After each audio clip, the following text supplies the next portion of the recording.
What's good, everybody? The Ambassador here, back in the studio for another enthusiast roundtable, and we've got some awesome guests with us. We have got the incredible Dylan from Theme Parky. Theme Parky. He's from Theme Parky, everybody.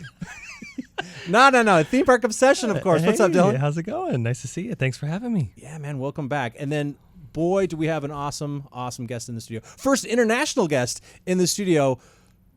Flew all the way here from the UK and then took a motorbike all the way from San Francisco all the way to Valencia. Everybody, welcome Luke from LukeE94. What's up, man? How's it going, guys? Good to be back after 2 long years. Exactly. And here we are back in the studio again. Everybody, what's up? Hey, we need to talk about Luke for right now. So Luke, no joke, I wasn't making this up. He flew into the United States yesterday. It is a Thursday of recording of this. He flew in to San Francisco, rented a motorbike, as they say, drove to the coast via Half Moon Bay. Am I getting this right? I mean, I should let you tell the story, right? Sure. And drove all the way here. Let's actually cut to him. It probably makes a better show if he tells the story, right? Luke, tell us all about it. Well, let me tell you about it in my British accent, just to appeal to all of your American fans out there.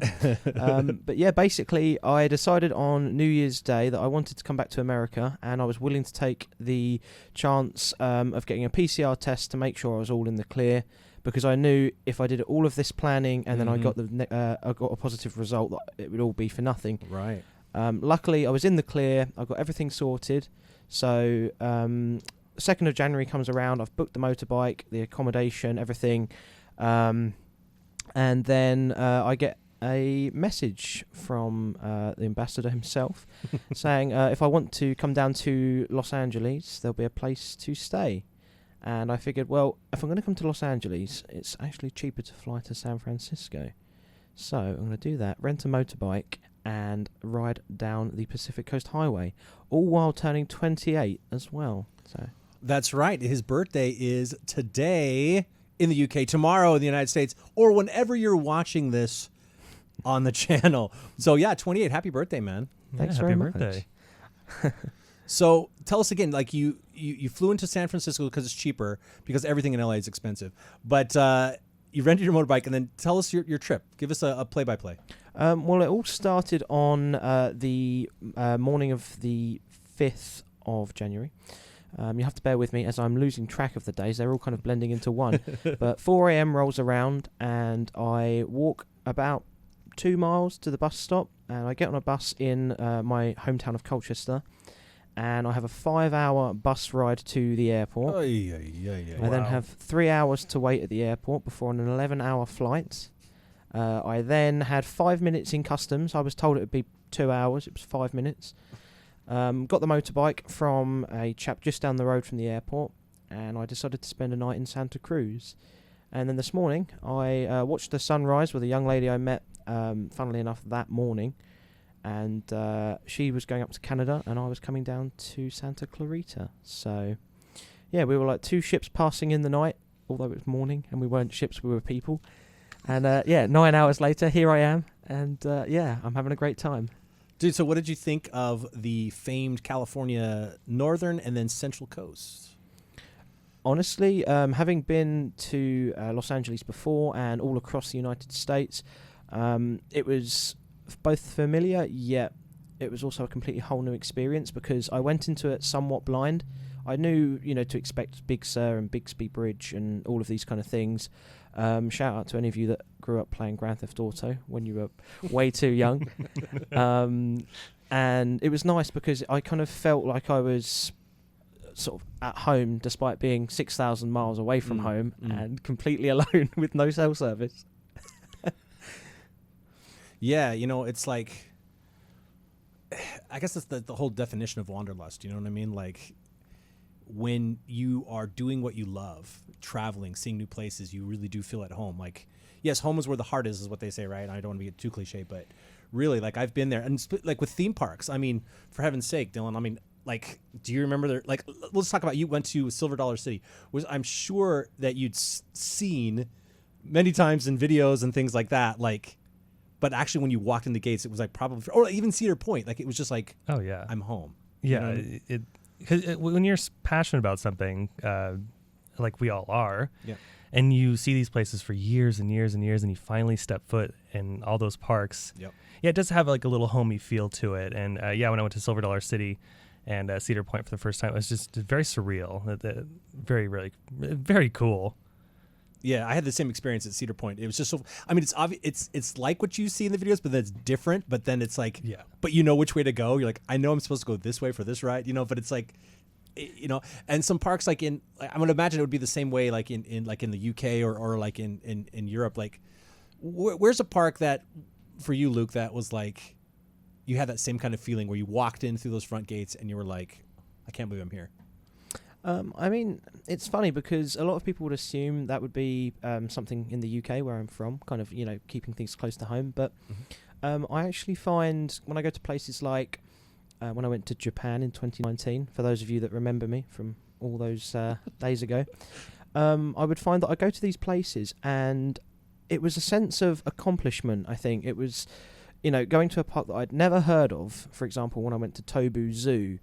And it was just, I walked in there and I thought, I'm so happy because whatever happens today, if it's a good day or a bad day, this is now somewhere I've discovered and I would have not ever considered coming to otherwise. So sometimes it's just best to kind of jump in and just see where things take you.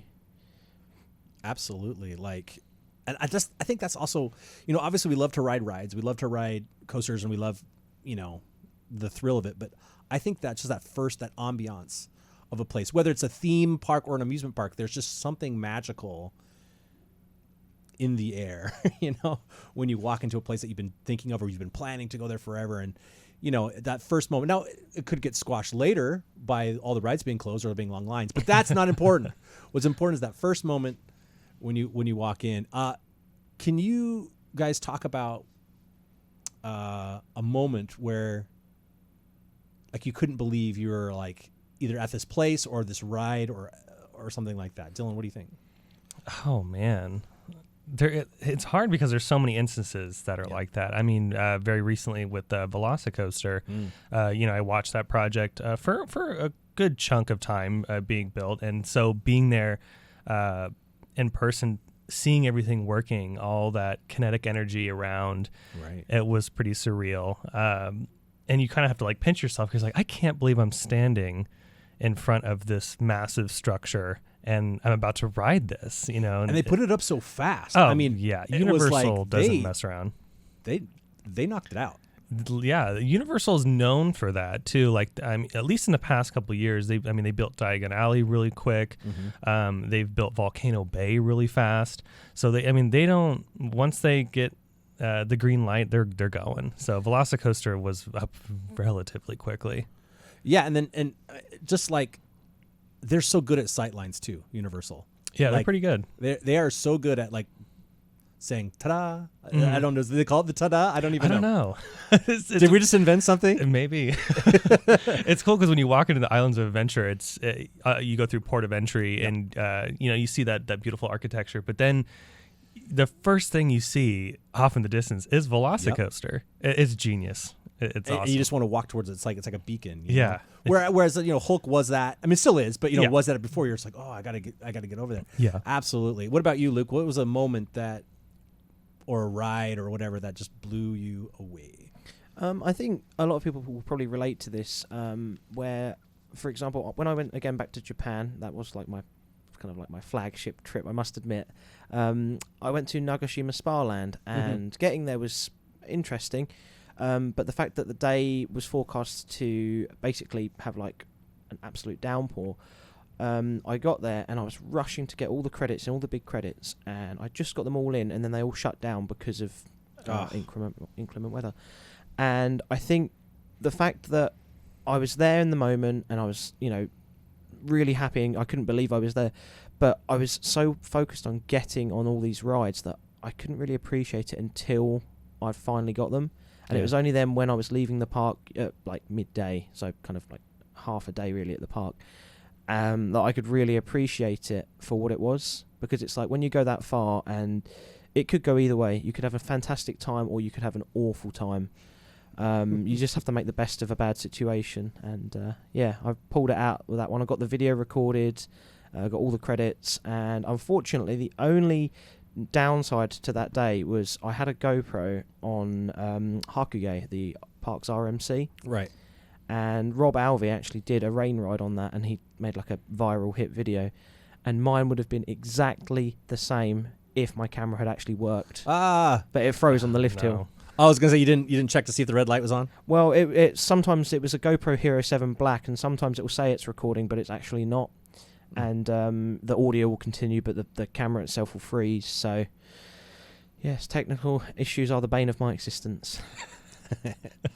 So Hakuge. So, have you been to Energylandia? Have you been on I can't remember. Have you been on Zadra? Zadra, yeah.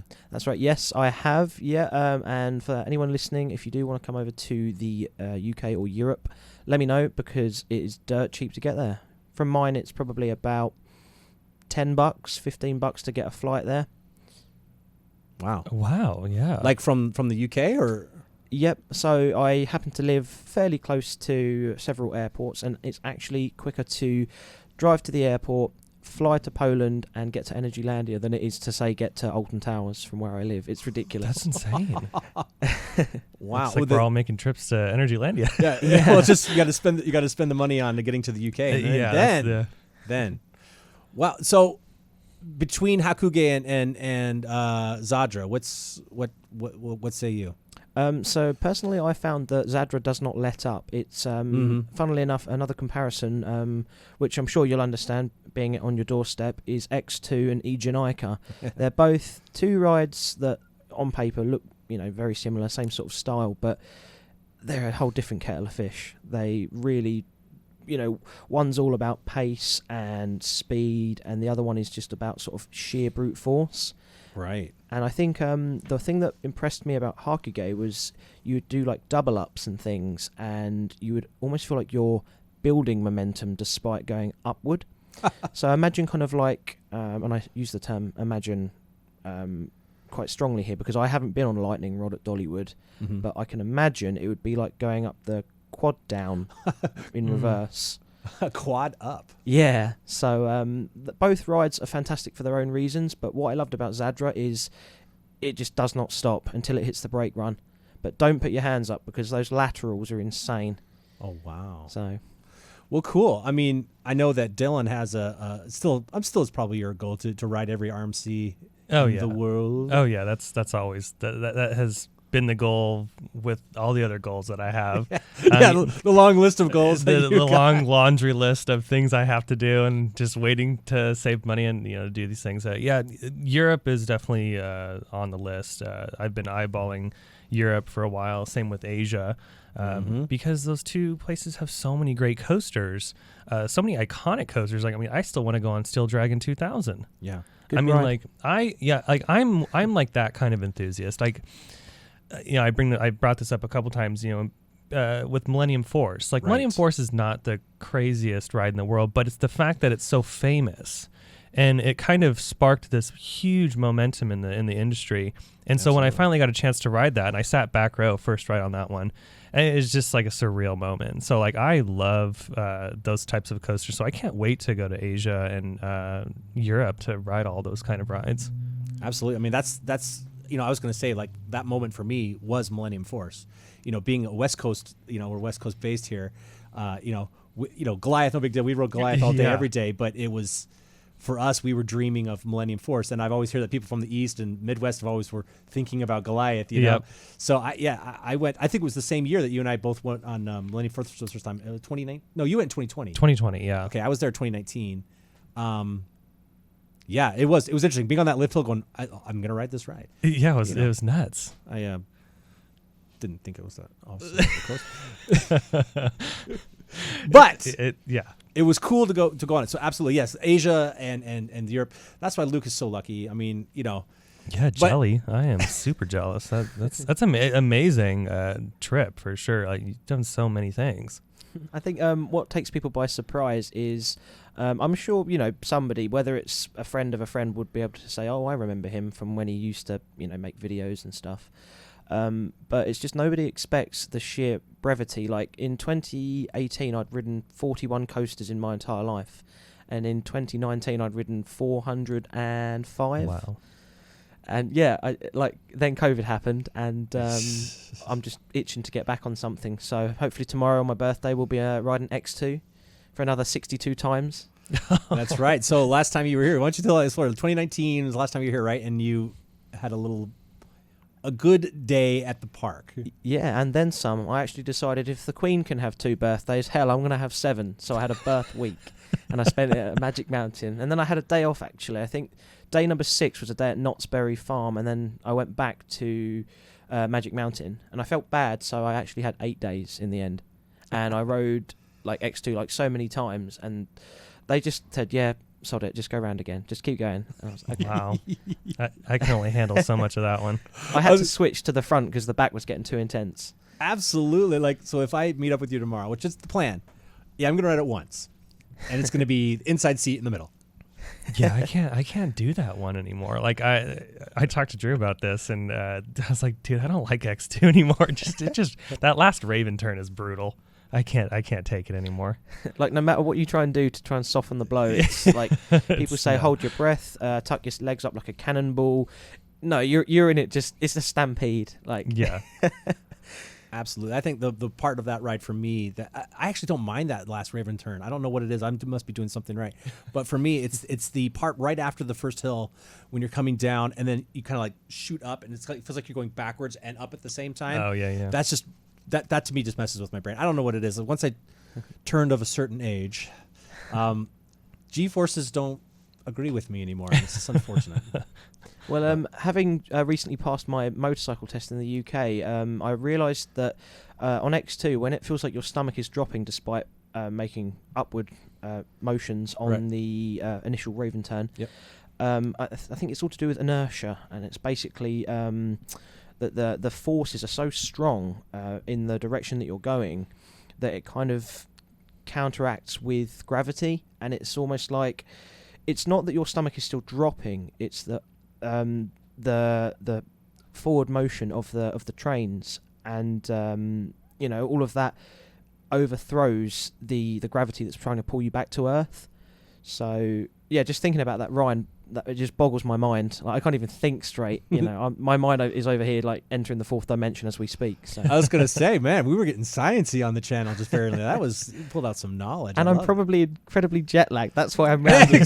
Like, no joke, everybody. Like, he literally got off his motorbike at my house, says he couldn't feel his bum, like 10 hours of just vibration. Keep it clean,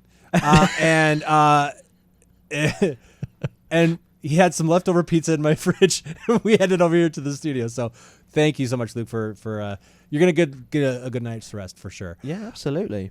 Yeah. So, I also want to talk about, I always like to talk about, like, what you're most excited to ride for a ride that you've never ridden before, or like a ride that is being built, or an experience that's like, something that either exists or is coming up. Like, what's on your, I don't know, I call it bucket list, but what's on your mind? What's occupying your enthusiast itch that you just need to scratch? I've got a really good one here. In fact, it's so good, I'm going to let you guys give your suggestions first. I'm going to save it for last.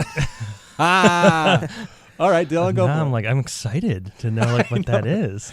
That's called a super tease. I have a lot of things planned for the year for sure. Right. Things that I am keeping a secret, and then other things I'm talking about. I know a lot of Florida trips are for sure in the works. Yeah. But I'm actually really excited for Guardians of the Galaxy Cosmic Rewind at Epcot as far as coasters are concerned, because Velocicoasters are open and ready to go. There's Pantheon at Busch Gardens, so hopefully that one's on the list. But as far as like something that I know for sure that I can go to, it's Guardians of the Galaxy, and for it being I think it's the longest indoor roller coaster in the world. Is it? Yeah, I don't know if it's one of the longest or if it is the longest. And then it's the first backwards launch into the show building. So I'm really stoked for that. I think that's going to be really cool. And that's, especially for Epcot. I mean, Epcot doesn't really have that many rides and attractions. So I think it's going to be a hit out of the park for sure. Yeah, I think it's gonna be a sleeper. Because it's like a lot of people are talking about Pantheons and Iron Guazis and stuff like that, and Oh yeah, Aaron Gwazi. That's another one. Like again, that I'm thinking it's gonna be better than Steel Vengeance. I know. People like it. the enthusiasts all gasp. They're like, whoa. No, I think because when I went on Steel Vengeance, I only was able to go on it once, and I was very irritated that day because.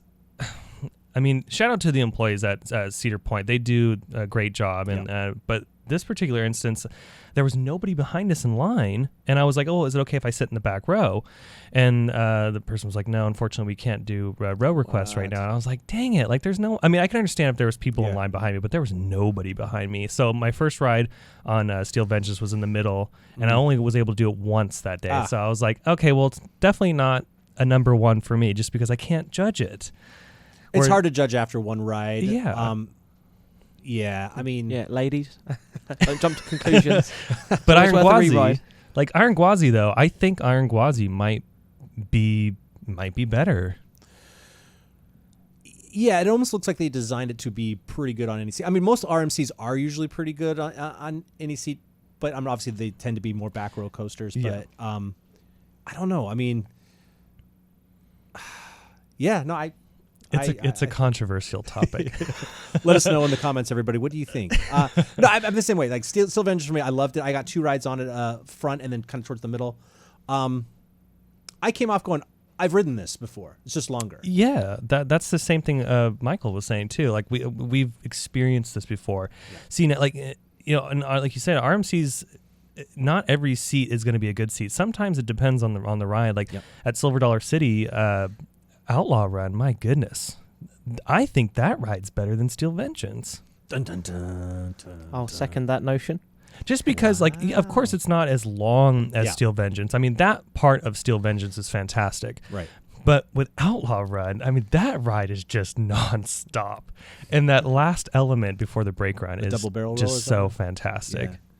Well, I'm kind of a Goliath at Six Flags Great America fan. That is short, but it is awesome because it's like it's got things that really aren't found in any RMC. Finally, the one that's going to be was it Airy Force 1 at the Fun Spot Atlanta? They have that Raven turn type of thing, which is on Goliath, which is great. Like, still my favorite airtime moment on any coaster is Goliath at Six Flags Great America. Is that what you're looking forward to for this year? No, because I've been there a bunch. I've been to Six Flags Great America a bunch of times. That's like my second most visited park.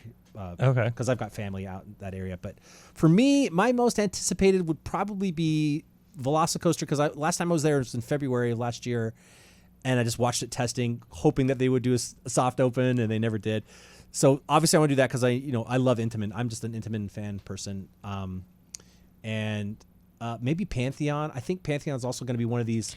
It looks shorter, but I think that drop off of that top hat looks like it's going to kill you. I think, Intamin's doing very well as of late. They're back. They're doing. I mean, that last element on Velocicoaster is absolutely bonkers. That Mosasaurus roll? Yeah, because it's not quite like a traditional Heartline roll. It's something completely different, and that sensation was so otherworldly. It's so hard to explain because so I can't wait for you to ride. I can't wait for you to ride it either.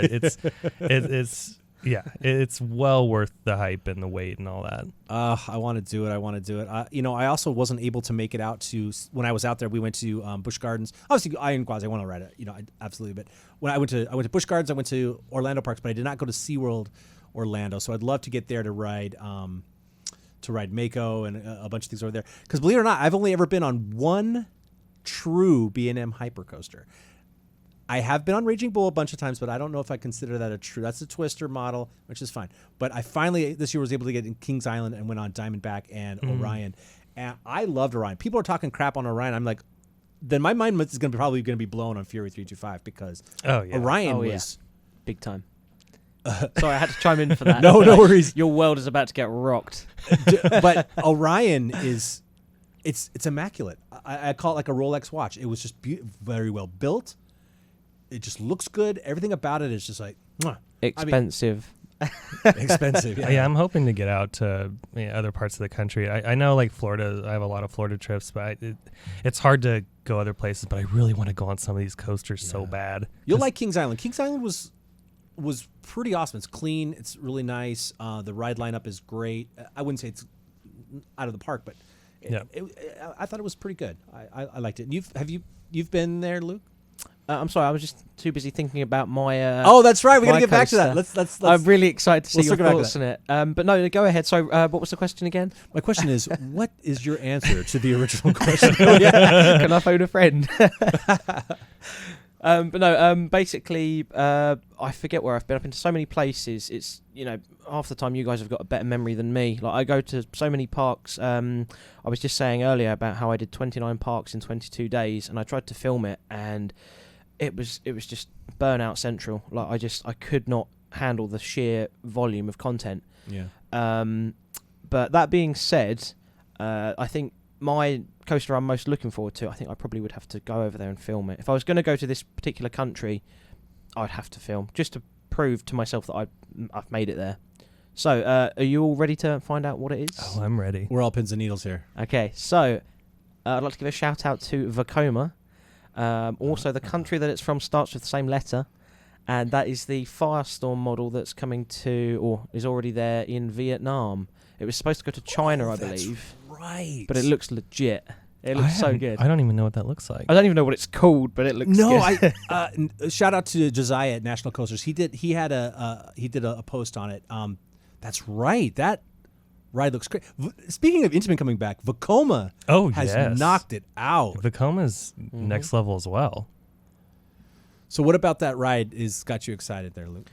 It just looks really good. It's kind of like you go straight from the launch into kind of like a top hat stall, and then it sort of does a nice little dive, and then it kind of just twists and turns. It's kind of like, it reminds me of a Twister variant, like you mentioned about Raging Bull, almost like Vekoma's take on that, and I think it's a really interesting dynamic. So yeah, it should be good. It kind of reminds me a little bit of Abyssus at Energylandia.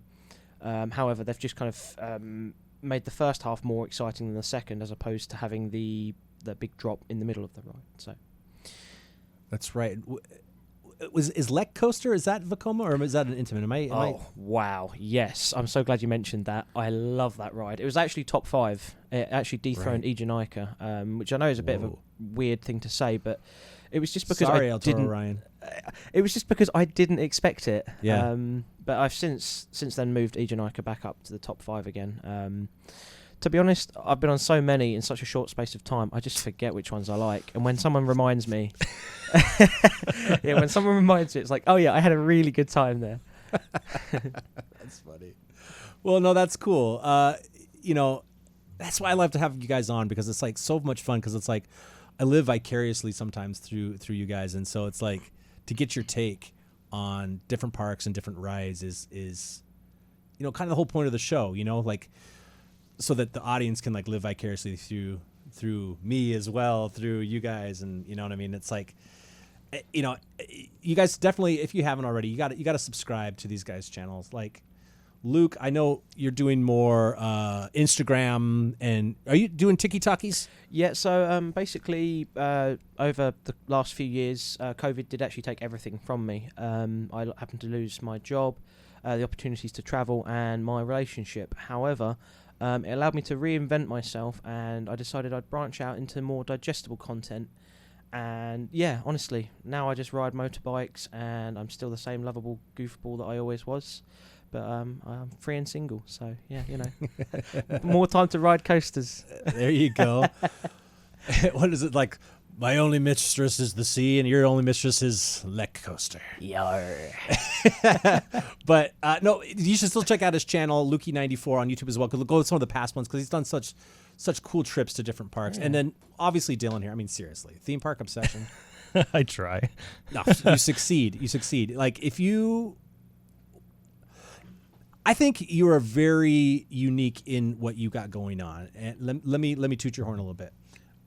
Because obviously, you're a coaster nut. You love them. And you don't shy away from putting that kind of on the back shelf of your channel, you're like all about it. But you're also within the Disney community, and you're very well known for that as well, and for the theming and for the food and for the tips and stuff like that. Universal, like, you want to know anything about Universal, both coasts, maybe Japan sometime soon, maybe one day soon. but like, I love that about your channel. So Theme Park Obsession, YouTube, Instagram. I mean, well, thank you. I appreciate it. And that was the whole point of me when I created the channel. I didn't want to just show off the coaster elements. So many people just focus on that. I wanted to, it's Theme Park Obsession. I'm excited. I'm excited and obsessed with the entire product, not just one particular aspect, because there's so many people that are in the industry that work at these places that work so hard on the little tiny details, and not too many people point those out, and I'm here to point those details out. Like, I love everything about them. So it's nice to talk about more than just the coasters in a lot of these beautiful parks. I would like to quickly interject, if I may. That actually brings me on to the summer of 2021. I did actually happen to feature on a tour with Amusement Insider and a couple of his friends. And we went to the Efteling in the Netherlands. Oh, that's right, yeah. And, well, in the eyes of the law, if we were allowed to go there when we did. Otherwise, we didn't. But we actually had a friend, I believe his name is pronounced Jos or Jos. Anyway, having him there to narrate and tell us what the hell these people were saying, it gave us a whole new perspective on the park. It was just really good, and it really allows you to kind of appreciate all the little intricacies that go into these parks. So that's what I like to do at Animal Kingdom. When a lot of my friends go to Animal Kingdom for the first time, because when I first went, I was shell shocked at the amount of detail and just heart and soul that was put into that park by Joe Rohde and all his team. And so, just recently when I was out there, some friends went out to the park for their first time, and I was like, oh, I'd love to hang out with you guys. And, they're like, oh, yeah, let's do it. And pointing out all those little details and parts of, the Asia section of the park or Africa that no one would even know, but they're there to add texture to the park. And when you show people those moments and those things, it totally, you get that next level of appreciation, like what you were saying, and it makes the park that much more unique and valuable to somebody. It increases your enthusiasm. Do you know what I mean? We're already enthusiasts, but when you find out those little details, and you can see someone's excited about it and they're excited to share it with you, that you kind of share in that excitement. It's like for like when you get someone to ride a coaster they've never ridden before. Mm-hmm. You know what I mean? Like, oh wait, I can't wait to, oh my gosh, like I just want to see or get your opinion on it. You know what I mean? Like I don't know, like that was like what was happening at Islands of Adventure, because I was the last one in the group to ride Velocicoaster. Drew had rode it, Carter had ridden it, so everybody was already on it. And because I was helping my dad move, and he lives out there now, and so I was like, okay, I'll be at the park in a little bit. And so I arrived at the park, and like everyone's just waiting for my reaction, because they're like, okay, everyone wants to see Dylan's reaction on Velocicoaster, and I sat in the back, and that was my first seat in the house, and oh yeah, just insanity. So it's those moments that like I live for those moments. They're so much fun. Absolutely, and I'm sure they're all waiting with bated breath. Like, do you like it? Do you not like it? Yeah, because because it's like you have your own thoughts, but you're worried to share them because you just want to make sure that it's kind of like how it was when I don't know. We'll go back to Millennium Force. I remember writing that and getting off it, going, I'm glad there's nobody here who really loves this ride, because I feel like I'm letting them down. But again, I only got one ride. Again, I only got one ride on it, so I mean, who knows if I rode it a bunch of times. But I did have that feeling on Maverick. Sorry, America's Coaster Network. I loved Maverick. I came off Maverick going, holy crap. Oh, Maverick is great. I love Maverick. Honestly, I followed the development of Steel Vengeance religiously, and then when I rode that and then compared it to Maverick was my favourite from day one. Oh, it's fantastic. And everyone thinks it's like a cardinal sin to say that, its younger brother is superior. But I don't think it's a matter of one being better than the other. I think it is literally personal preference. You know, like just because I'm British and have an endearing accent, it doesn't mean I'm any better than you Yanks. So Well, I think that's the greatest thing about the enthusiast community too. Yes, there are some people that get really, really like, if you don't like this, then you get out. But what I love is that everybody has their own opinion and their own experience, and it's not just about whether or not the ride is like a perfect ride or designed perfectly or whatever it is. It's the memory that you have associated with that ride. It's the it's the experience that you have. Does it make you laugh? Like for me, like I used to like more of the positive forces, but not so much anymore just because of my age. I of course I love the negative G's much more, but I want to come off a coaster. If I come off of a coaster and I'm smiling, that I've had a good time, that's the coaster for me. Like I don't want to come off a coaster and felt like it was like an endurance test. See, and that's like what the manufacturer wants. They don't care about anything else. They want guests to come off the rides and go, you know what, that was awesome. Like, and that's a home run for them. That's all they want. Yeah, and if that awesome for you is the positive forces, you come off Ejanica going, or I-305 or whatever it is, cool. Just for me, I want to smile. Like, for example, like, I'm not a big fan of B&M multi-loopers, whatever it is, like, the floorless or stuff like that. Riddler's Revenge I can handle, but they're just too much for me. I feel like they're endurance tests. I remember riding Kumba, and I came off and just kind of went, okay, I made it through without blacking out. But I come off of something like, stick in the same park, like Cheetah Hunt or well, no, Montu was okay, but you know what I mean? Or like Sheikra or something like that, where you come off and you're smiling and you're laughing. That's what I go for. So let's ask you, let's send it around the table. Positive or negative G-forces? Luke, go. See, that requires having a big brain because I always forget which one's which. Positive, is that when you come out of the seat or when you get stuck into Ready? it? Here's positive. Here's negative. So I used to always like negatives because I was always too scared to like go on rides that had positive Gs. Yeah. And I soon realised that it's not about like which one necessarily. It's about the intensity of it and how it's almost like an orchestra. You have to kind of make sure it's all at the right sort of timing. And if they try and do too much at once, it can be quite intense. Mm-hmm. Coming back to when we were talking about Zadra earlier, the laterals, if you've got your arms up, is very similar to when you used to ride the Legend and you go into the like the double helix. Mm-hmm. And it's sometimes you just have to almost prepare yourself mentally and physically just for these kind of moments. But I'm willing to do it because I love rides. I just haven't been on one for a while. So he loves rides.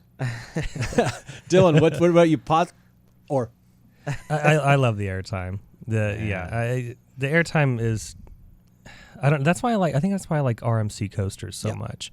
They are, I think, one of the masters of that. And in moments that you don't think you're going to have airtime, and then it happens, and you're like, oh my goodness, that thing has some gnarly airtime. Yeah. Speaking of symphony, I mean, I think that they are a very good composer. RMC, like they give you the complete package, like where the negatives are just engineered beautifully. The positives are not painful. They can be. Don't get me wrong. They can be, but like just enough. That's why I think they're designed so wonderfully. I remember getting a because I'd never had experienced too much airtime. Always people talk about my thighs until I don't know what happened. A couple weeks ago, I was on Twisted Colossus, and I've ridden that tons of times, right? But I don't know what had happened, but on the first hill, my restraint came up one click. It came up one click. I had like a fist worth of and I was like, oh, cool. Oh, no. Let me tell you. I got air and laterals on places that I didn't even realize. Like, I was laughing because it hurt so bad. But, on the blue side, for those who are unaffiliated, is that a word? Yeah, it is now. Sophisticated. Uncultured. Trust the British guy to know the posh word. There you go. Quite. But no, Uninitiated. That's the word I was looking for. Oh, I didn't know the word. Oops. Here, quick, say uninitiated. No, I'm not going to do that. No, you're not a what's that called? You're not a puppet to I'm gonna have dance to for start me. taking commissions on this. If I know, anyone right? does one, I'll start selling them for $5. Yeah. $5. Join what's it called? A Cameo, and just say whatever you want, and I'll do it. But dance, puppet, dance. But yeah, so like on the blue side, which is the best side, by the way, fight me. 100%. There, right before it goes into the it does a double up right before it goes into the second lift hill. It kind of has an off access, Yeah. Tilty boy. I know what you're talking about. right. It's like the big one on Still Vengeance. It's like a They have one of those on An Velocicoaster. outward banked turn. yes, outward Yeah. bank turn. Thank you. See, I do still retain some stuff from like 2 years ago when I was out riding. Yeah, the motorbike knocked it loose into your memory. Now you remember everything. But like, yeah, so it has an outer bank turn right before it goes in there, and I mean, it's always been fun, but with that much airtime, I was like, yank, and I was like, oh, like, and I actually did get a bruise. I was like, whoa, and I was just laughing, and it was a good time. So, yeah. So what's a great moment from a coaster or a ride that you can remember that it was a moment that you didn't anticipate that actually blew your mind? I can go first. Gilroy Gardens. Don't skip Gilroy Gardens. If you go up to California's Great America and you're going to do Discovery Kingdom, just take another hour drive south to Gilroy Gardens, and there's a coaster. I don't remember the name of it. Of course, I should have come prepared with that. It's their kiddie credit. I think it's called Timberline Twister or something like that. It's a little EF Miler. It has some of the greatest ejector airtime I've ever felt. Because it's like the one at Discovery Kingdom you rode. It's the one with the big Cobra. Oh yeah, That same model. yeah, It's like a 19 car train or whatever it is. That was great. Same, very similar ride. Back row. That first drop, Mind blown. I couldn't believe it, and it was just like a lap bar restraint. I was like, I was laughing. I mean, the rest of the ride is really boring, but. What about you, Dylan? What's a moment on your on a ride that you? I mean, as recently, I'm going to sound like a broken record, but Velocicoaster. Yes. Just because of the moments of airtime that you didn't even think were there, like the first inversion, that like weird half loop kind of element, total ejector airtime out of that thing. It wouldn't even. I didn't even think there was going to be airtime in that particular section of the coaster. I thought it was just going to be like a normal little spaghetti bowl, Oh no, it is like, it's crazy in there. And then like the off-axis turns and all this, like the elements on that ride are insane. And I think that was like the first time in a long time that I was very surprised by just the sheer design and experiencing that for the first time. And I mean, I went on it I think like 12 times when I was out there. And I had a chance to sit in like so many different rows, and every seat in the house is great on that ride. Wow. So I think that's what was like really surprising, is just that one. Oh man, that spaghetti bowl portion of that ride is fantastic. Because everybody was kind of talking smack on it when it first, showing the first test runs of it. Even the POV kind of looks a little sleeper. But I've heard people say that it's when I was surprising. doing like some of the videos, the construction update videos, I had people comment on the channel like, "Oh, it just looks really slow. It's not going to go." No, the looks are deceiving. That is 100% certain. Intamin, you've just created a new drug for us enthusiasts. Yeah. Luke, Hello, I'm still here. I'm not asleep yet. wake up. What's a moment that you can remember that blew your mind? Being here right now. Ah. No, honestly, one that takes me by surprise is when I went on Ejanica. I met up with a bunch of random Japanese people because they didn't expect me to speak. Very, very basic level. And we started chatting, and they said, "Oh, join us." And one guy goes, "No, retire." Literally like that, as in like, don't chicken out. Right. And I was like, I couldn't retire if I wanted, mate. I haven't got a pension. But we went on the ride, and the bit that surprised me was the flying over the station. I don't know what you call that, the the over the stationy elementy bit.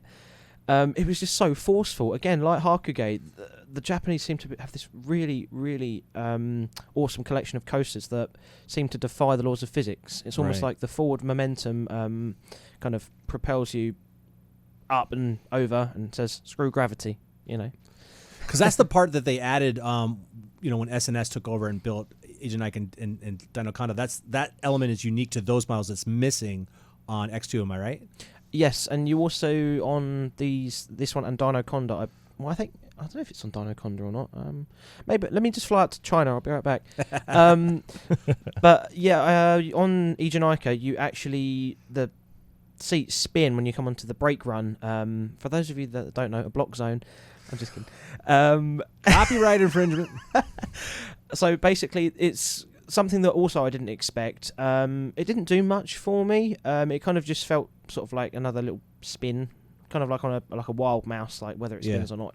Doesn't really do much, but it's cool to talk about, you know, and to say that you've experienced it. Doesn't it do like a kind of a bow? Like it kind of like bows you down, then brings you back up? Yeah, I feel like something like that could be quite popular if it was introduced on X2. Maybe if they call it like X cubed or X3 or something. X to the fourth. No, then we start getting another copyright infringement exhibit. I would say triple X. Or no, DMX. Oh, I said exhibit. It's DMX. X gonna. X gonna give it to you. Knock, knock. Open up the door. Sorry. Copyright strike. But yeah, like I always imagine you've ridden, I have ridden it, but I watched POVs. It always seems like at the very end, when it's coming to the brakes, it kind of does a little bow and then brings you up. I was always thought it was like some sort of weird cultural thing, like you bow to what you just did.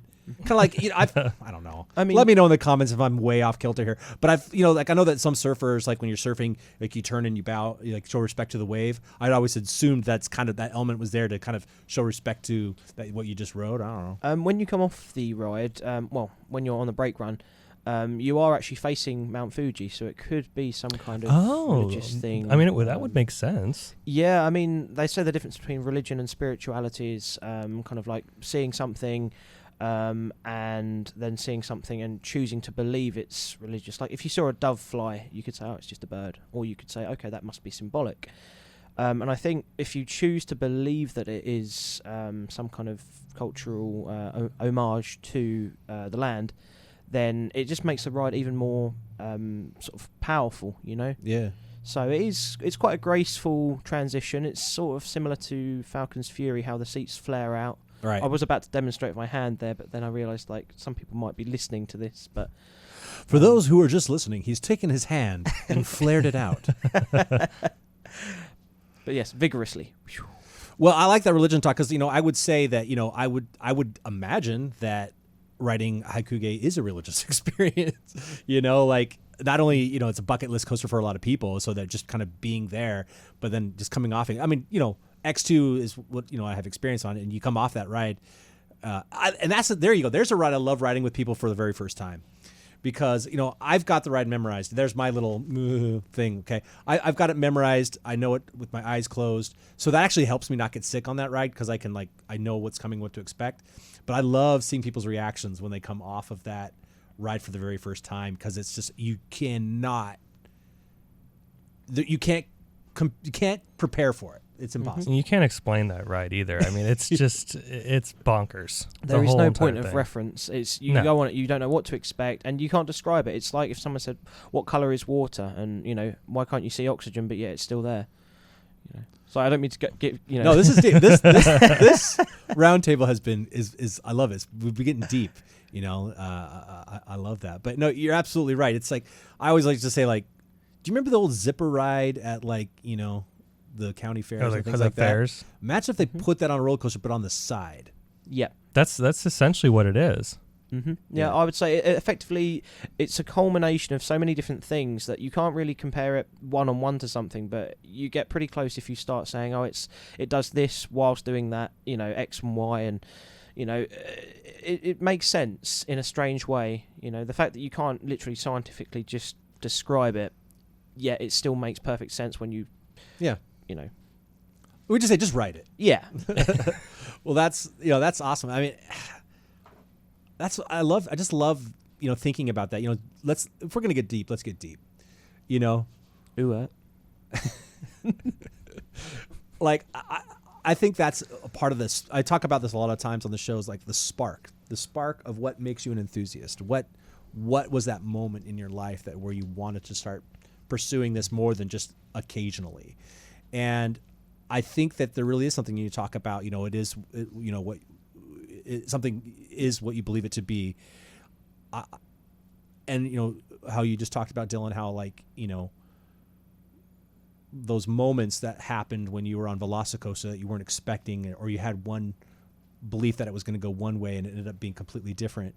I love that about this industry and also this community, because when you're at a park or when you're on a ride, you really are at your most vulnerable, kind of, because it's like, I guess it's the experience that people have with skydiving or surfing or mountain climbing or whatever it is, where they have this moment where they just realize, I am not fully in control and I'm okay with that. And I think there is like a higher, I don't know what you want to call it, religious, you want to call it spirituality, you want to call it an enlightenment, or whatever you want to call it. I think that exists. And obviously it's euphoria and it's endorphins and all those things that come rushing through you. But I also think there's something more to it. There's something that draws us to these parks and then these rides. Like, what is it? What is it that makes us want to do it? A lot of people say it's crazy. It's the escapism. It is the one moment that you forget about everything else. And these places are designed for just sheer joy and happiness. Yeah. So every time I'm in a park, whether it be Magic Mountain, Disneyland, somewhere in Florida or somewhere else, you completely forget about everything else happening in the world for that split moment, or literally all day. Yeah. I think that's the big draw for a lot of these places, and I think why theme parks are so successful, and even today, I think theme parks are more successful than ever. I think they're.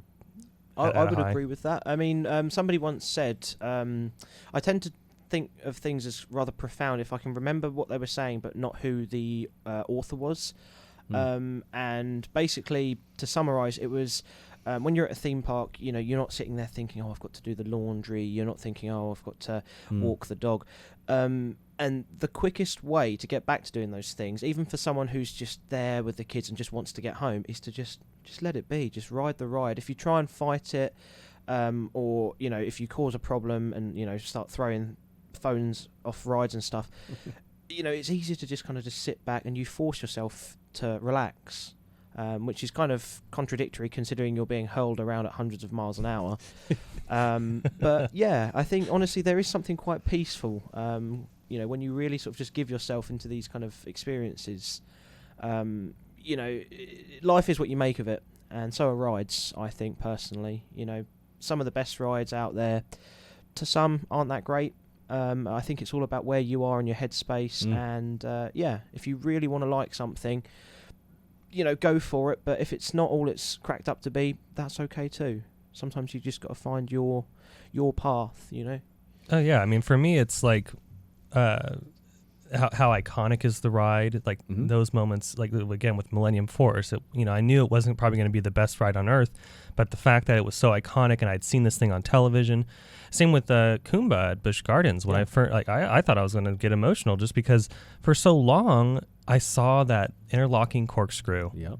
And walking up there with my buddy Mario, I was like, I cannot believe I'm looking at this. Yeah. The ride might not be the best ride in the world, but the fact that I am living it means something. And that's why the Matterhorn at Disneyland means so much to me. I love that ride. It is a family coaster. It's not intense. It's nothing. I mean, well, on your back it is, but it's nothing insane.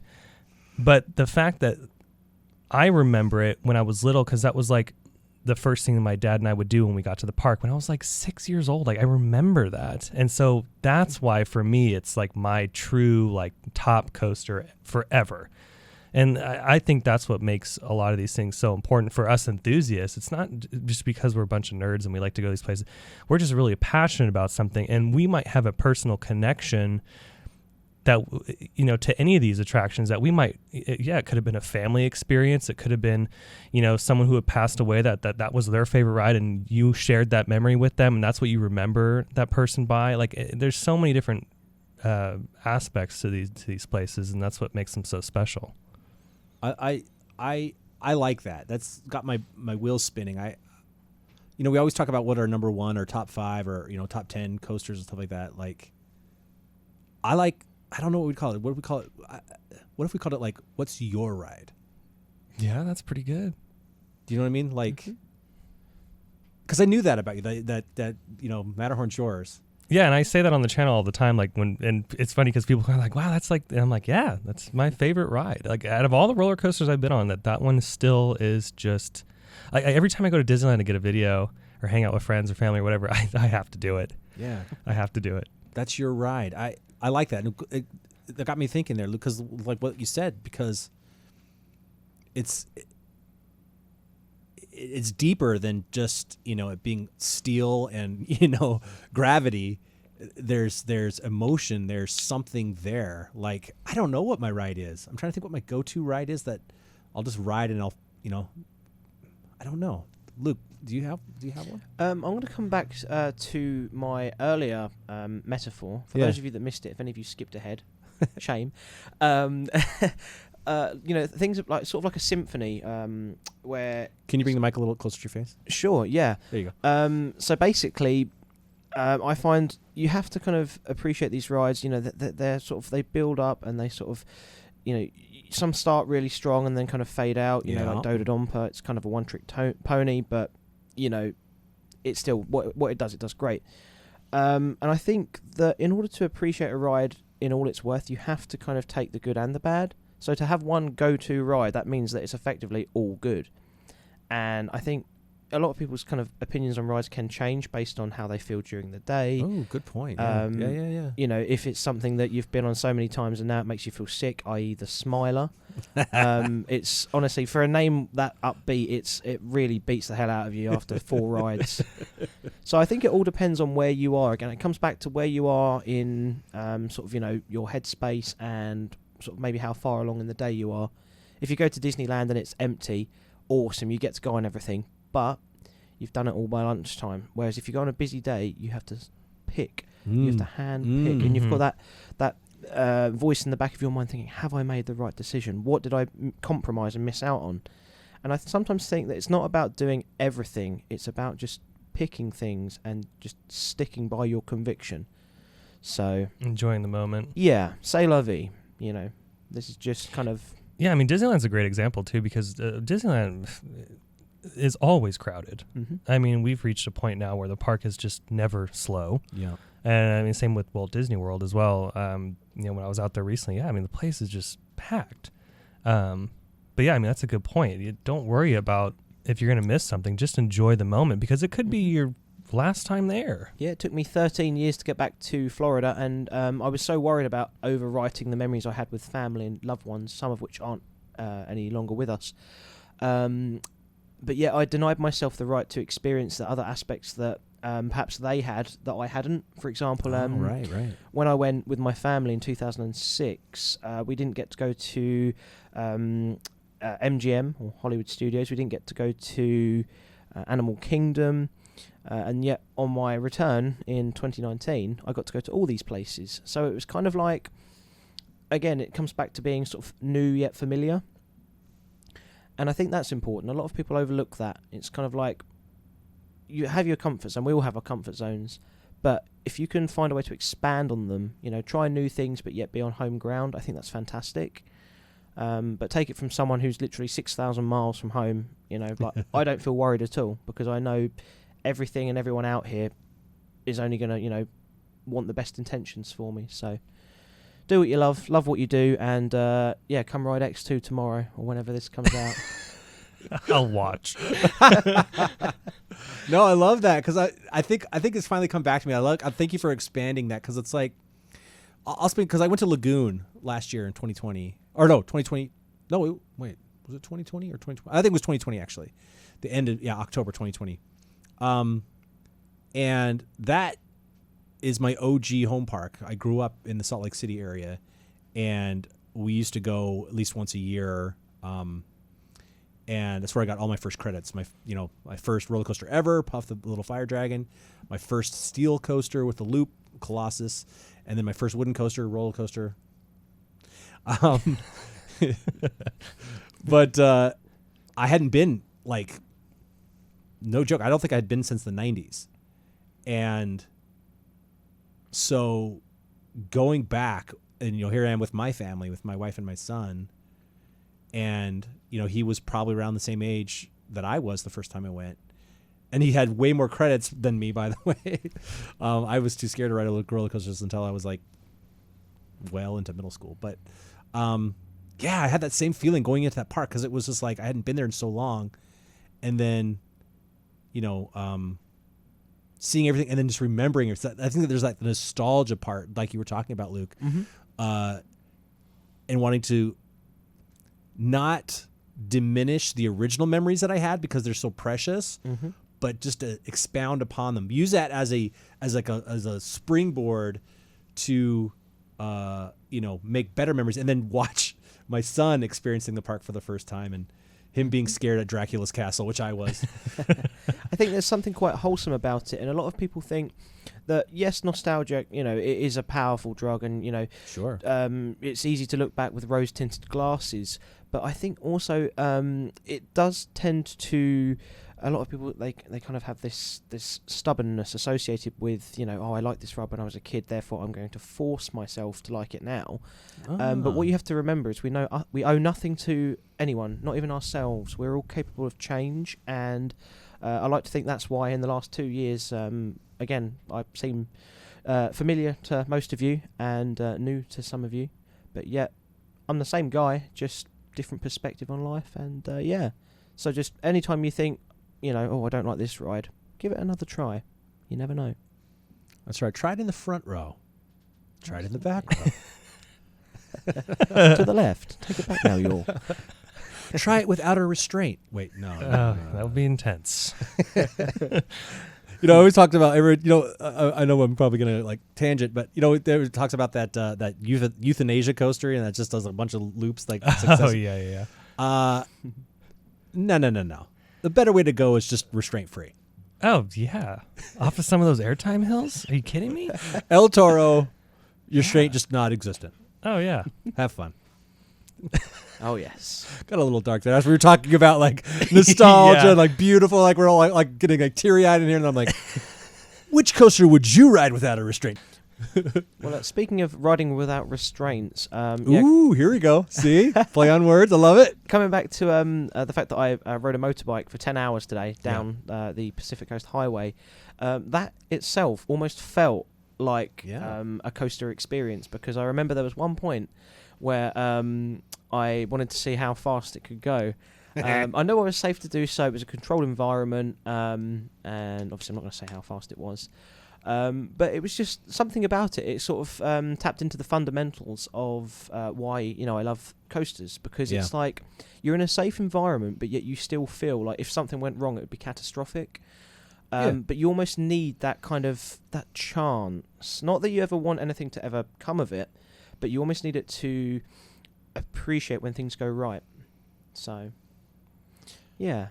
That's why a lot of people are afraid of roller coasters. Yeah. There is that chance that maybe the bolt's not so tight. But that's why people are so terrified of them, because you're not really in full control, and there is that possibility. But like for me, like I love it. Well, there are people that say better. they actually miss that and they want that back, and that we're lucky, those of us who are still scared, because yes, hands up, guilty. I still get terrified with big scary rides, but I think it's like I myself, if I ever overcame my fear 100%, I wouldn't miss it. I think it's people become desensitized. That's the thing these days. You just need to find an outlet that really kind of encapsulates what it is that you enjoy in life. And I know a lot of people, they sort of love coasters, I myself included. And it's hard to find something else that delivers such an extreme thrill with, yes, albeit, associated risks, but in a controlled environment. Because there are things like skydiving and bungee jumping, which I'd love to try if I was brave enough. So much that can happen. Yeah, it's. I just feel like this is a nice, safe way to kind of, enjoy the hobby with your friends as well, all at the same time. That's a good point. So- I think there's also an aspect of that where it's just a fear of the unknown. Yeah. It's like we were talking about this earlier in the car, Luke, about ripping off and I'll rip off yes there a little bit, but seeking that discomfort. It's like you have these blockers, like people who are afraid to fly, or people who are afraid to, get close to the edge of a like a railing on a tall building or something like that. And those are legitimate fears. There's nothing wrong with having those fears. There's nothing wrong with you, but it's that moment that you can, be brave and take that risk. And I think that's got to be the spark for a lot of people why they became a coaster enthusiast, because you're so scared of that unknown. You've never been on something this before. You're not sure how it's going to feel. And then when you have that moment, and there's a lot of POVs on the internet you can find of people writing things for the first time, kids and stuff like that, where they, experiencing it for the first time. There's that moment where it comes from terror to all of a sudden just absolute bliss. And I think that's the drug that we're looking for. And that's the adrenaline seeking drug, and of course, motorcycles, you find that. I used to ride a little bit, and I used to be an avid rock climber. That would happen a lot. I think rock climbing is also another one that's pretty close, because you're pretty safe if you're doing it correctly.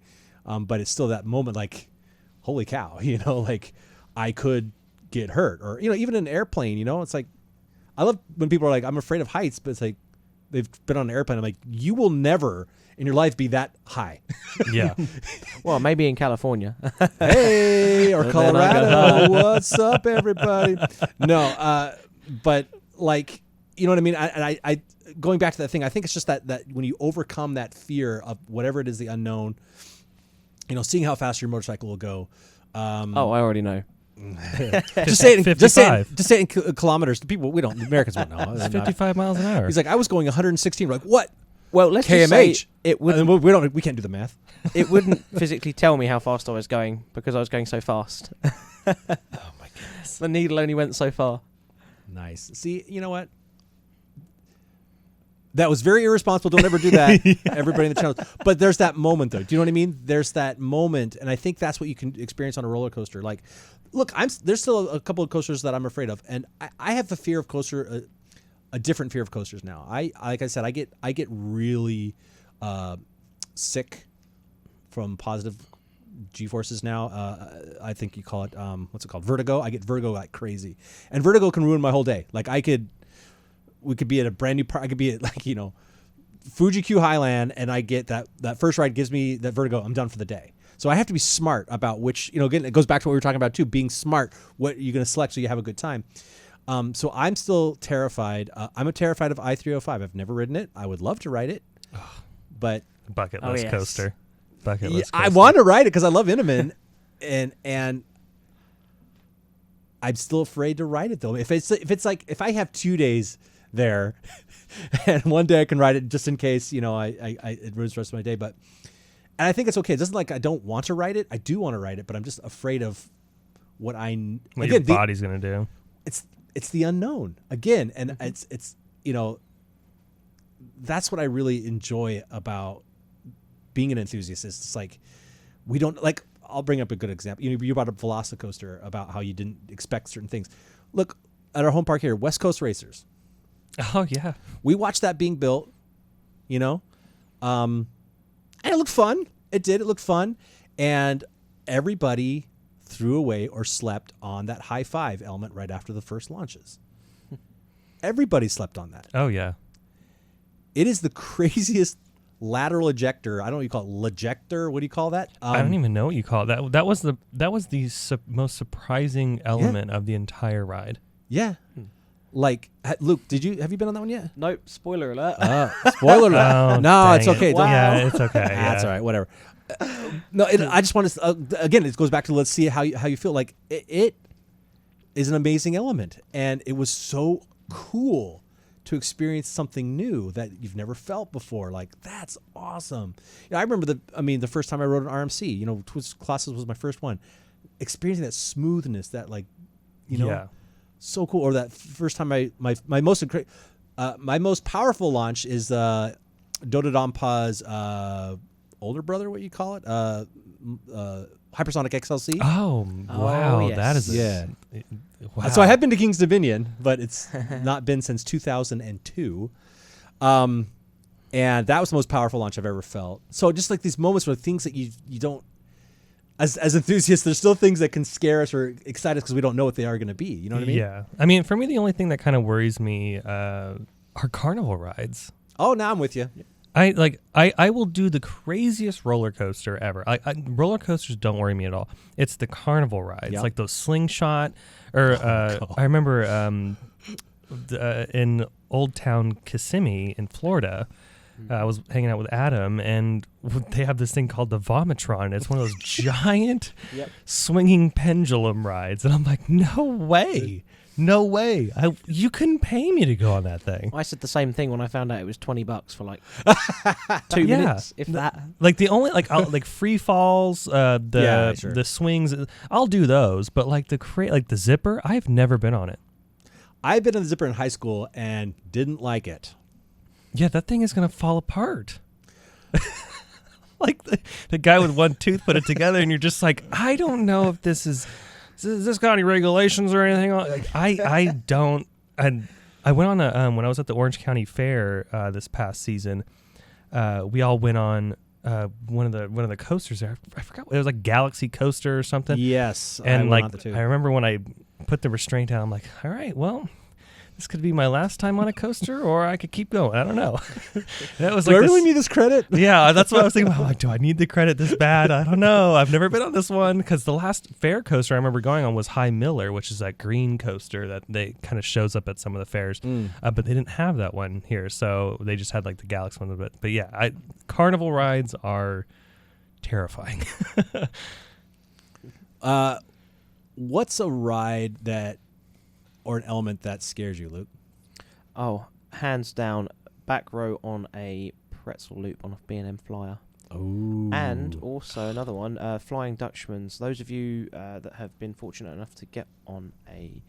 is it a Vekoma Flying Dutchman? Yeah, Vekoma. Yeah. Come up a little bit on your mic again. Having a hard time hearing. So basically, the best way to describe it is when you're coming into the loop-de-loop on the Flying Dutchman, it's almost like you're falling headfirst on your back down a flight of stairs.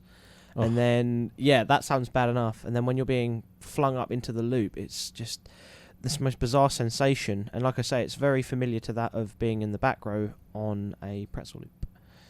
So. The Tatsu's pretzel loop is just, I love it.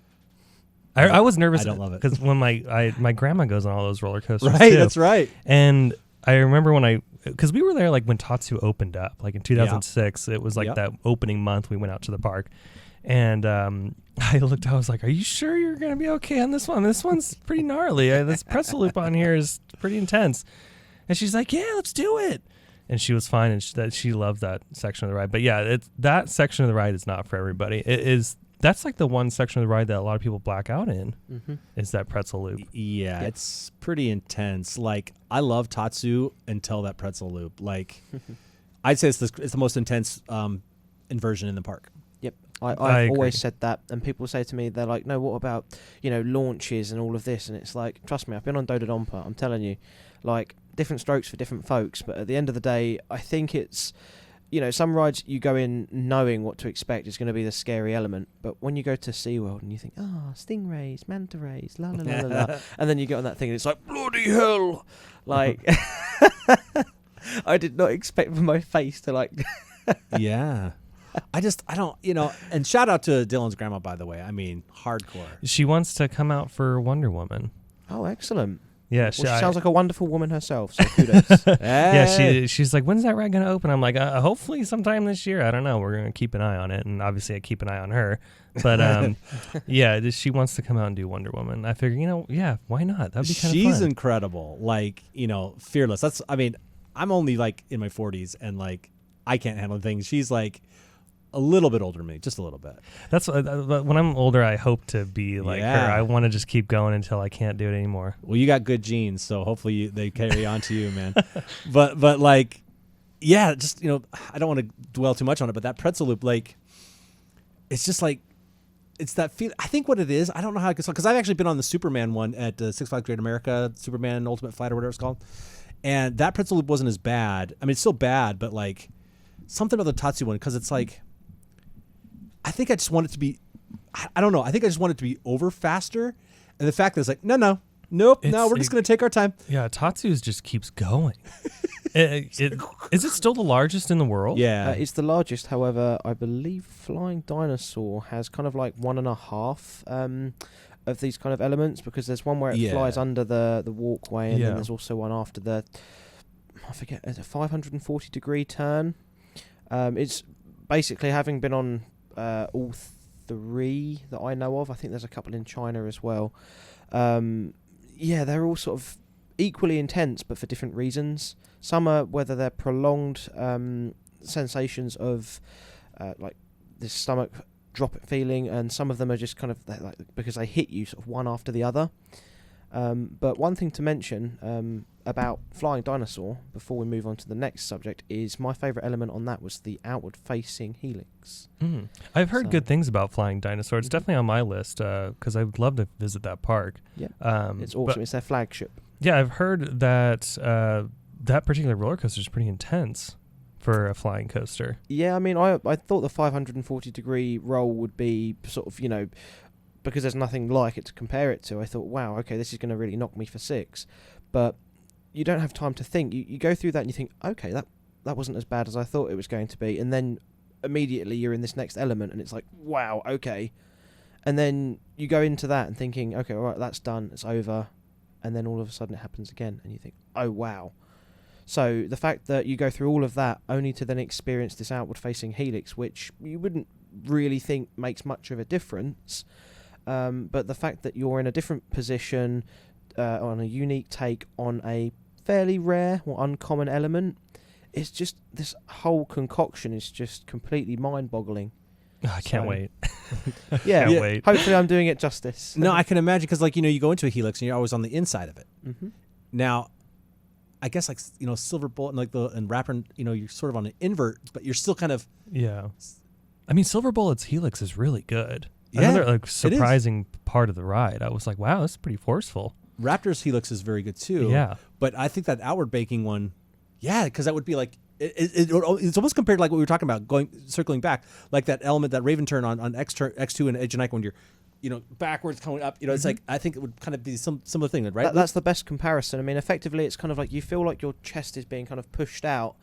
I won't do it too hard in case my t-shirt rips. Does it feel like that last turn on Tatsu right before the brake run, that first brake run, if it just keeps going? That turn around? Yeah, I mean, effectively, it's just really bizarre, because it's kind of like how, when I circle back to the Flying Dutchmans and the B&Ms feeling similar, despite laying in opposite orientations, it's kind of like, again, it's familiar to some things, but there's no direct comparison, because it's like a unique take. Yeah. And I think the best way I can describe it is it almost feels like you've taken a really deep breath and your chest has just pumped itself out. Wow. And then I think you go into another little spin before hitting in the brake run, and it's regal yet intense. So it's kind of like, it's sort of like majestic but mighty. Yeah. So. I like that comparison. and you call it the 540 degree. What was that called again? Basically, I think it's a 540-degree roll. Basically, it just kind of feels like you're flying a plane in Top Gun. Yeah, it kind of reminds me of what Iron Gwazi has. They're calling it the death roll. Oh yeah. But theirs goes down. Oh yeah. Yeah, I wonder what that's gonna feel like. Yeah, I can't wait. I've been waiting to ride that for donkey's years, or alligator's years. Everybody, there you go, for Gwazi years, whatever. Gwazi. I wonder if that element's going to feel like the Velocicoaster Mosasaurus or the Heartline It roll. could be. I think that's what it's going to be very close to that, I think, because it looks like it's just very similar, but obviously on a different going bank. downwards. Yeah. The only thing I can think of that it kind of compares to, going back to RMC, is on Steel Vengeance. after that right turn in, you go up. It does kind of a roll that kind of keeps going. Mm-hmm. Oh yeah. Yeah. I know the one. Yep. You know what I'm talking about? Like, Yeah. I think it might be like that, but then just add another one. Yeah. It also Or- kind of reminds me of like an extreme version of an El Loco. You know those models? Oh of coasters? yeah, Oh, yeah. yeah. Yeah, but sort of like more kind of like hardcore. If it was facing downwards, or like if Outlaw Run's double barrel rolls were going Yeah, down and I tighter. think that's what it's gonna feel like. Yeah. I mean, there you go. Again, it's these new things that they keep coming up with that we just Shout out to the engineers and I know, right? everybody that builds these things. Yeah, my goodness, smarty pants. man. I just come over here and ride them. Like the thing is, I overthink everything, and the best time I ever have when I go to theme parks is I've tried this new thing where I just underthink. So I just go on stuff, and it's like me like or me no like. It's just I don't know. It's just that way you get to the core fundamentals of what's good and what's bad about a ride, because everyone has opinions. No one's Yeah. right, no one's wrong. But if you can really hone in on, what you like and not question it, like that's true enlightenment. I wish I had better discipline. I watch POVs. I Oh, do. so do I. I do this. I did that with Rise of the Resistance. Oh no! But I still Yeah. I still had an emotional reaction to Rise of the Resistance just because Yeah. one, and we were so tired. We were up for like 18 hours or something ridiculous, and then after I know going the on, feeling. oh god, it felt like it literally felt like jet lag. And then when we finally got on the ride and it had all that, just so much happening, it's just your body's like, all right, I'm done. Speaking of POVs, by the way, are there any POVs that you've seen that seem faster once you've ridden the ride? Because there's one that I'm thinking of that everyone agrees. If you look at El Toro and you look at the video, it doesn't really capture the sense of like calamity that the ride kind of is known for. And whenever you watch the POV after going on it, it almost seems like it's at like 1.25 speed, and it's like no, I think because you've got that sense of perspective. It almost compensates for the lack of depth that the two-dimensional video provides. Yeah. But yeah, I was just wondering if anyone else has there's another one, Dododompa as well. Perhaps if you watch that with a fisheye lens, it looks faster. But Yeah, I can't really recall anything off the top of my head that the only thing I can think of is the Beast. Now I know Beast is a controversial coaster. Some people think it's elite. Some which is people getting retracked, by the way. Right, it is. Yeah, it's like the spicy. big sections. So which brings me to my point, because I only got night rides on it, which I've heard it's the best to do. So I haven't ridden it during the day. Now I came off of it. It's not my favorite wood coaster in the world, but I'd seen POVs of it, and that section, that helix after the second lift hill is insane. Mm-hmm. Like, the POV does not do that those elements justice. Like when you're coming off that second lift hill and you're coming down, it kind of curves to the left a little bit. It's upstop wheels the entire time until you hit that tunnel. Wow. It's like, wow! Like, holy crap! Like that's the only thing I can think of off the top of my head. Maybe like the Raptor clones. I mean, Railblazer. Yeah, the Raptors are wow. Yeah, Railblazer looked. It looks fun. Wonder Woman POVs, they look fun, but until you experience one, it's like. I think that would be mine, the Raptor clones, because man, we Michael and I went on that in Texas, the Wonder Woman Raptor coaster out there, and yeah, I watched POVs and I'm like, okay, this is gonna be cool. Oh man, that thing wants to kill you. Yep. That was like the most intense like coaster I'd been on in such a long time, and a very compact layout. Yep. I mean, they're brilliant because they can carbon copy them everywhere. But yeah, I mean, such a great coaster. That was a shocker when I went on that. Yeah, I think a lot of people have been saying that they could easily see them becoming the new SLC, where every park wants one.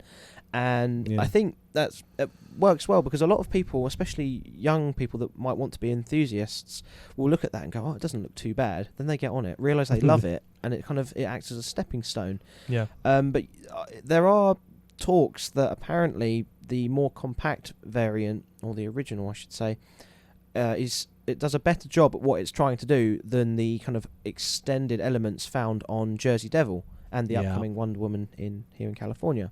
Well, even Stunt Pilot. I went on Stunt Pilot up at Silverwood in Idaho, which is the newer model of the compact ones, and they've smoothed out some of the elements. It's still really, really good, but I could even tell the difference from like Railblazer, Wonder Woman to Stunt Pilot. Like I was like, I love it, but I prefer Wonder Woman and Railblazer. Worried about, speaking of Jersey Devil Coaster, because I've heard a lot of things about that. And we're getting a clone here at Magic Mountain, obviously. I say clone. It's going to be a little bit different, but... Ours is like a foot taller for the record. Yeah. Magic Mountain's always got to have the record. Now, are we going by above sea level? Are we doing like Yeah. we're doing the big one at Blackpool Pleasure Beach rules, or what are we doing here? Bringing it all back to UK. Oh, yes. But, I am worried about it. But the thing is, I think you're absolutely right, Luke. Even if, people only ride Jersey Devil Coaster, because this is what I do know. Non-enthusiasts that have ridden Jersey Devil Coaster, absolutely blown away with it. Mm-hmm. And I think us thusies get a little spoiled because I said thusie. Ugh. Yeah, see, and that's the thing that we forget is like not every ride is going to be for you. Yeah. And this happens a lot in the Disney community. A lot of people get all up in arms about, oh, well, they didn't build this. Like, well, the ride's not for specifically you. The ride could be for a huge demographic of people. Just because, like next year, let's say Six Flags does another ride, but it's a family ride. I'm sure there's going to be some enthusiasts that are like, why didn't they do another roller coaster? It's like, well, because Six Flags also has to cater to a larger demographic than just coaster enthusiasts. Yeah. Mm-hmm. So I think we kind of get wrapped up in it. I mean, I'm myself included. But, I don't know. I think with this clone going into Magic Mountain, I think it's going to be great because it could cater to so many people, and that's what they want. They want to drive gate. They want people to come in and go, that ride is so cool. We're coming back to Magic Mountain just to ride that, That's what they want. I think the worst kind of person to be would be someone who's not an enthusiast, but someone who's wants to be more than GP, only to find that they've driven across the country to go from one SLC to another. It's like, I think parks have to cater to people that want something new that's worth travelling for. But at the same time, I can totally understand why it may be someone who lives on the West Coast who's never even heard of New Jersey might, they might think, okay, well, I've got one here. That's good enough for me. I don't need another one. Exactly, yeah. X amount of miles away. But yeah, I think it's really interesting that, we're able to come up with all these new concepts for rides, because every time I try and think of what my dream coaster would be, it's effectively a culmination of all my favourite elements from different rides. And it's like a recipe. Like if you just start chucking things in, it's not going to work unless you let it simmer, you make sure everything kind of complements each other. So yeah, I'm really excited to see what the future holds in terms of like coasters and that. But the community will always stand divided, just because I mean, it's not everyone's cup of tea. So. Yeah, I mean, with Wonder Woman, they wouldn't be building it over here in Magic Mountain if it wasn't popular. Right. Absolutely. The Magic, these things are not cheap, and they're very expensive. And with Magic Mountain, I think it's a perfect fit to have two RMCs in a park. It's fantastic. I think it's going to do really, really well. It's a great location. It's a bigger ride. I think it's going to do. Really, really well. And, I think that's a good point when you're talking about like, we shouldn't just, be all up in arms about what we get. Because, we're lucky. We really are lucky to be able to kind of have this knowledge of this, going into rides. I think we really, really need to humble ourselves to not take away that experience from someone who might absolutely enjoy it. So don't give somebody like, a pre-negative notion on something. Maybe there's somebody out there that loves SLCs and that's all that they want to do. I don't know who that person is, and they should go to jail. But I was mad that I couldn't go on Kong at Six Flags up north. I chose not to. Like that would be like sacrilege. If I went on that would be like instant. I wouldn't be allowed back into the UK. They'd be like, no. I mean, Discovery Kingdom was great, but it's just like that was that one like out thing that was missing, and it was closed, and it opened up later, but then I was like, dang it. I haven't been on an SLC either, so again, I think it's just a curiosity. It's just a strange curiosity. Like, and believe it or not, this is going to be a shocker for some, but I've actually never been on a 4D free spin either.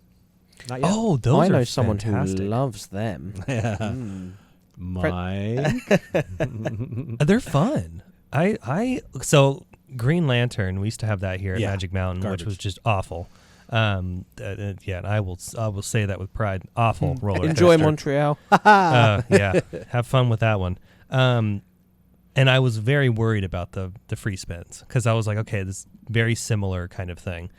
Oh no! When I first went on that, it was smooth. It was enjoyable. The ergonomics were great. Mm-hmm. I was like, clone these everywhere. They're great. It's just like the SLCs. I find that I don't mind are the ones with the vest restraints and sitting in the front row, such as is it Riddler Revenge? I think it was at Six Flags New England. I actually quite liked in the front, and it's one of the only coasters that gives you a really strange sense of like feet chopper moments. I don't know if that's just due to like I don't know exposed welding or whatnot, but it looks like your feet are like about to touch the restraints, and it's like, or the supports, I should say. If they're touching the restraints, I don't think you've got the seat properly. They shouldn't have even dispatched the train. But yeah, I mean, I think I just want to try it just to say, kind of like a Volaire. Like I just want to try it just because I've heard bad things. You know, look, I went to Mount Olympus and rode, was it Pegasus, the worst coaster I've ever ridden. But I had to ride it to just say that I did. You know, and look, also I got another hot take here. That's well, I mean, we've been talking for almost 2 hours, so let's end it out with this. Let's do hot take. My hot take is I just recently rode Gold Striker for the first time. I didn't like it. I got a front row ride. I got a back row ride. I don't get the hype. Luke, hot take. Okay. So I'm actually not a fan of RMC. Hot take. I don't know why. I think it's because everyone expects you to like it, and because it annoys people when you say you don't. I kind of like the nicest guy in the world kind of wants to annoy people. No, hey, it's your hot take, Dylan. I don't even know what my hot take would be other than That you don't like LukeE94. Now my hot take is Genie Plus at Disney sucks. Yeah, that's a good one. I don't like it. I think it's that's my hot take. Yeah, that's a good hot take. And on that, hey, why don't you put in your comments what your hot take is? Should it be a continuing segment on the Enthusiast Roundtable? Hot take? I like it. Anyway, I'd like to again thank all of you for joining us, and also Dylan from Theme Park Obsession. Thanks for being here. Could you throw out all your socials? Yeah, just Theme Park Obsession on Instagram and YouTube. That's pretty much where I'm most active. I'm not really active on any other platform, so pretty easy. Like, comment, subscribe. Don't smash the like button. Flick it. Yeah. I'm tired of smashing. Everybody's smashing it. Flick it. LukeE94, give out your socials. Yeah, well, as kindly stated there, it's youtube.com/LukeE94. Just if you want to have a look back on my random adventures, and if you want to find my other socials, they are all linked to the YouTube page. Nice and handy dandy. Flick it. Flick the subscribe. Flick it. Like buttons. And you can also find me on Instagram. I am _ambassador_ERT. That's ERT as in exclusive ride time or the Enthusiast Roundtable. What? Anyway, again, on behalf of Dylan and Luke, and in the new studio, everybody, hey, thanks again for joining us. And we will see you on the next one. This has been your ERT.